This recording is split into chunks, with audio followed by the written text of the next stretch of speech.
नमस्कार,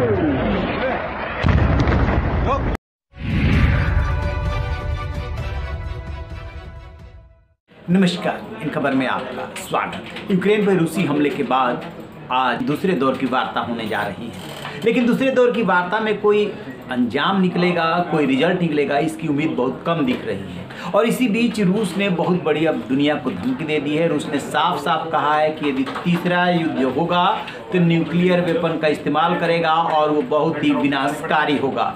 यानी कि रूस की तरफ से पहली बार ऐसा नहीं हुआ है। पहले राष्ट्रपति व्लादिमीर पुतिन ने डिटरेंट फोर्स को अलर्ट किया था और अब वहाँ के जो विदेश मंत्री हैं उनका सर्गेई लावरोव उनका ये बयान आया है कि बहुत ही विनाशकारी होने वाला है। यानी साफ साफ वो पश्चिम खासतौर से अमेरिका और यूरोपियन कंट्रीज को संदेश दे रहे हैं कि आप इस युद्ध में न कूदें। जहाँ तक प्रतिबंधों की बात है तो रूस इसके लिए तैयार था, लेकिन इस प्रतिबंध की आंच खिलाड़ियों तक पहुँच जाएगी ये रूस को उम्मीद नहीं थी। ये भी साफ किया गया है उधर से। तो एक बात, दूसरी बात ये कि कीव पे कब्जा करने के लिए जंग जारी है। उधर से बहुत ही तगड़ा रिटेलिएशन मिल रहा है। 40 मील का जो इनका लंबा काफिला पहुंच रहा था उसे अभी सफलता नहीं मिल पा रही है। रही बात खार्किव की, तो वहाँ जो सिटी काउंसिल बिल्डिंग है वहाँ पे इन लोगों ने कब्जा कर लिया है और खारसेन पे भी इन लोगों ने कब्जा कर लिया है।